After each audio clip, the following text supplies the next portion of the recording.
सोता हो, पैसा हाथ में नहीं दिखता हो, तो शिव महापुराण में बड़ा सुंदर वर्णन किया गया। जैसे दीप महत्व का, घर में 2 दिए हमेशा रखना चाहिए, घी का दिया हो चाहे तेल का दिया। ज्यादा से ज्यादा दियों को बदलना नहीं चाहिए। जैसे मालूम पड़े आज ये वाला दिया लगा दिया, फिर 15 दिन चला उसको फेंक दिया, दूसरा दिया लगा दिया। शास्त्र कहता है, शिव महापुराण कहती है, जिसके घर में दिया एक लेता है और वही दिए में निरंतर बत्ती लगती रहती है, तो उसके घर में संपदा की वृद्धि होती रहती है। दिया ज्यादा नहीं लगता, संपदा का। बेलपत्री के पेड़ के नीचे सोमवार के दिन किसी ब्राह्मण को यदि या ब्राह्मण के बालक को खीर का भोजन करा दिया जाए, और यदि ये भी नहीं करा सके तो सोमवार की सोमवार शाम के समय अगर बेलपत्र के पेड़ के नीचे घी का दिया लगाकर आए, 5 सोमवार लगाकर आइए, अपने आप लक्ष्मी में बरकत बनना चालू हो जाती है, संपदा बढ़ना चालू हो जाती है। क्यों? रुद्राक्ष का वृक्ष भगवान शंकर के नयन अश्रु से बना है, और बेलपत्री का वृक्ष माता पार्वती के नयन अश्रु से। इसलिए बेलपत्री के पेड़ के नीचे शाम को दिया लगाने से लक्ष्मी की प्राप्ति होती है। व्यापार नहीं चलता तो लक्ष्मी आती है, कहीं पैसा डूब गया तो लक्ष्मी प्राप्त होती है। हजारों लाखों गुना पुण्य बेलपत्री के पेड़ के नीचे की मिट्टी का शिवलिंग बनाकर पूजन करने से प्राप्त हो जाता है। हजारों लाखों गुना पुण्य। जिस लड़का लड़की का विवाह नहीं होता, बेलपत्री के पेड़ के नीचे शिवलिंग का निर्माण कर कर, उसका पूजन कर कर, आराधना कर कर, घी का दिया लगाकर शंकर भगवान के शिवलिंग का विसर्जन शाम के समय करे।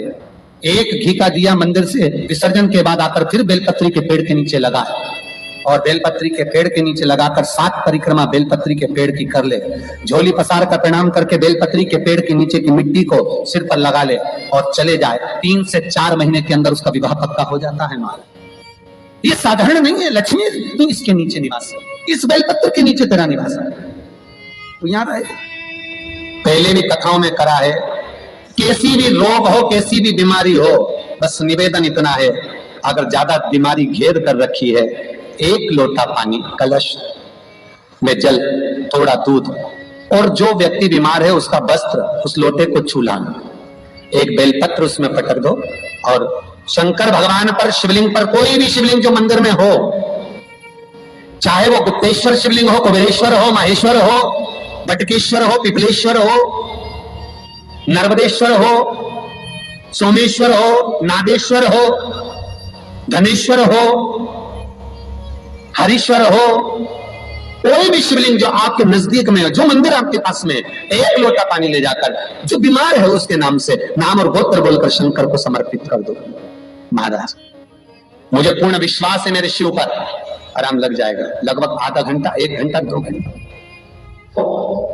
शंकर को 12 महीने शिवरात्रि आती है, हर महीने शिवरात्रि आती है। किसी भी महीने की शिवरात्रि को यमुना का जल और गंगा का जल दोनों एक साथ जब चढ़ाते हैं तो मनुष्य की मनोकामना 3 महीने के अंदर पूरी हो जाती है महाराज, 3 माह। इसलिए आज भी लोग मानसी गंगा के तट पर जो चकलेश्वर महादेव हैं, उनको जल चढ़ाने के लिए यमुना जी का जल कावड़ में भर कर ले जाते हैं। कावड़ कहाँ लेकर जाते हैं? चकलेश्वर महादेव पर। यमुना मथुरा से जल गोवर्धन लेकर जाते हैं चकलेश्वर महादेव पर। चकलेश्वर यमुना का जल लेकर जाते।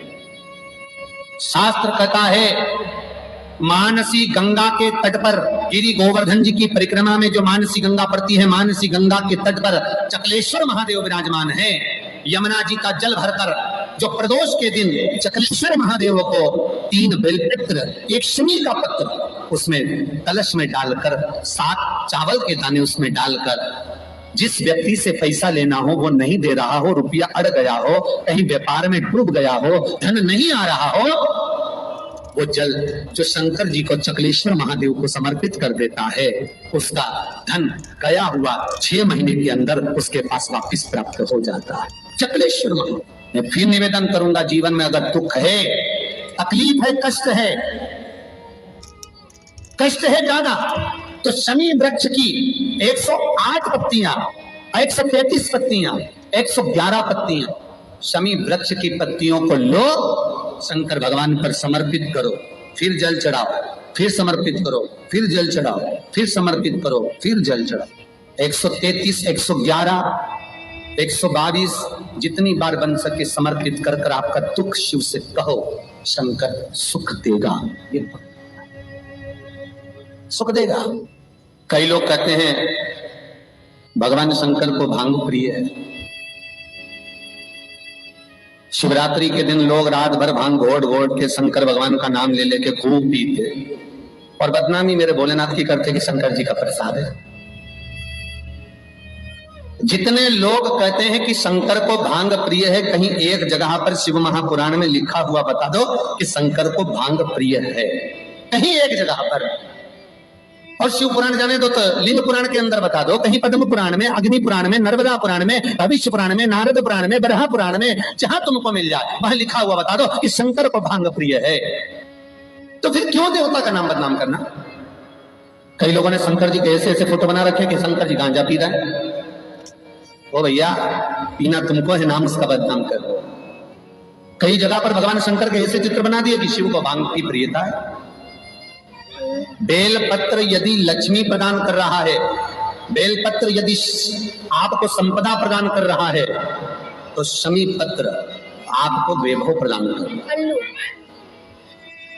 शमी पत्र आपके जीवन में सुख का अनुभव करा है। शमी पत्र आपके जीवन में अटके हुए काम को सिद्ध करा रहा है।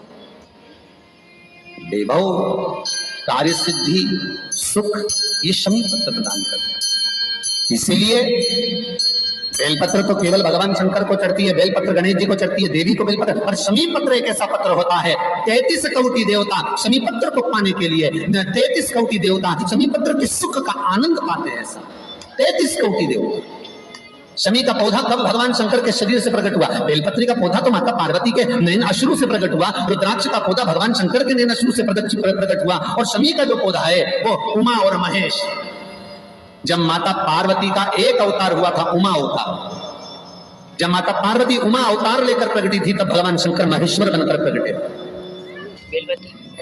और उमा और महेश्वर का जब मिलन हुआ, और मिलन होने पर दोनों की दृष्टि एक जगह पर पड़ी, पड़ने पर एक पौधा उत्पन्न हुआ, वो शमी का पौधा है। शिव महापुराण में वर्णन करा, स्वयं शंकर से, स्वयं शंकर भी सम्मुख में है। और अगर शिवलिंग की आप आराधना कर रहे हो, भगवान शंकर की अगर आप आराधना कर रहे हो, तो शिवलिंग की महत्वता पूर्णता में होगी। क्यों? शंकर मिलने आएंगे तो अकेले हैं, पर शिवलिंग की आप आराधना कर रहे हो तो ब्रह्मा, विष्णु और महेश, ये तीनों उसी में है। एक शिवलिंग में, आपको पहले भी कहा है कि शंकर का शिवलिंग जो होता है, उस शिवलिंग में नीचे का भाग ब्रह्मा है, मध्य का भाग विष्णु है और ऊपर का भाग शिव है। उसी शिवलिंग में स्वयं मां जगतजननी जगदम्बा विराजी है, उसी शिवलिंग में गणेश विराजे हैं, उसी शिवलिंग में कार्तिकेय विराजे हैं, उसी शिवलिंग में भगवान शंकर की 5 लड़कियां जया, विषहरा, शामरिवारी, दो देव ये विराजी हैं। उसी शिवलिंग में शंकर भगवान की छोटी लड़की अशोक सुंदरी विराजी है। संपूर्ण परिवार और 33 कोटि देवताओं का जो आराध्य देव है ब्रह्मा, विष्णु, महेश, वो तीनों शिवलिंग में। ये पूरे भूमंडल पर, ये पूरी पृथ्वी पर शंकर जी की बड़ी बड़ी मूर्तियां नहीं मिलेंगी मंदिर के अंदर। राम जी की मूर्ति मिलेगी, भगवान कृष्ण की मूर्त मिलेगी, जगदम्बा दुर्गा भवानी की मूर्त मिलेगी, दत्त भगवान की मूर्त मिलेगी, शनि महाराज की मूर्ति मिलेगी, नरसिंह भगवान की मूर्ति मिलेगी, पर भगवान शंकर की कोई मूर्त मंदिर के अंदर नहीं। शंकर का शिवलिंग मंदिर के अंदर मिलेगा। क्यों?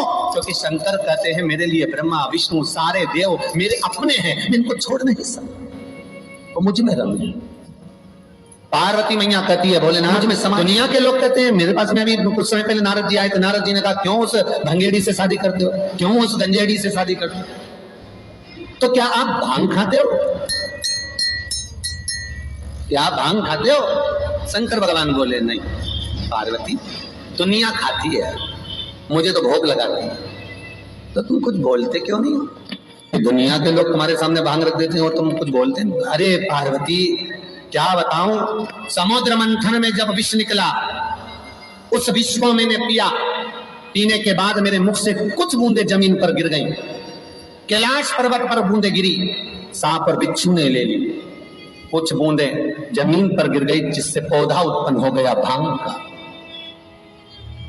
कोई दर्शन करने कैलाश पर आ गया, भांग लगी हुई देखी तो काट काट के ले गया, मेरे चरणों में पड़ी थी तो सोचा प्रसाद होगा, ले गया, घोट घोट के मेरे को भी पिलाए, खुद भी पी गया। पर मुझे भांग प्रिय नहीं है। पार्वती मुझे भांग की प्रियता नहीं है। पार्वती मैं क्यों नशा करूंगा? तो पार्वती बोलती है दुनिया के लोग कहते हैं आप तो नशे ले। भगवान शंकर बोले हाँ नशा तो करता हूं, पर किसका? राम नाम और कृष्ण नाम। शंकर जी की कथा कहती है कि भांग घोट के, भांग पीस कर शंकर का श्रृंगार करो। क्यों? क्योंकि शंकर भगवान के कंठ पर जो विष भरा हुआ है उस विष की तपन बहुत ज्यादा है। उस तपन को भांग का जो लेपन है, भांग का जो श्रृंगार है वो ठंडक देता है। पर शिव महापुराण की कथा ये नहीं कहती कि तुम घोट घोट के पी जाओ। शंकर भगवान की जो जलाधारी है, बस उस जलाधारी का मुख उत्तर का होना चाहिए। घर में भी अगर शंकर भगवान का शिवलिंग रखते हैं अपन, तो शंकर जी की जो जलाधारी का मुख होता है वो उत्तर का होना चाहिए। भगवान को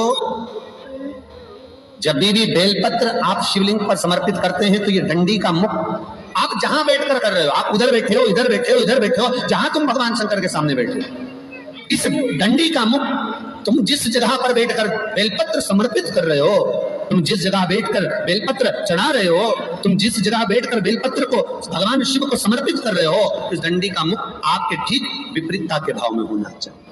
भगवान शंकर को जहां बैठकर चढ़ाओ, डंडी का मुख विपरीतता मारा। जब शमी पत्र भगवान शंकर को समर्पित करो तो शमी पत्र की डंडी का भाग आपकी ओर होना चाहिए। बेलपत्र की डंडी विपरीता भाव और शमी पत्र की डंडी का भाव, शमी पत्र की जो डंडी होती है उसका भाग अपनी ओर हो।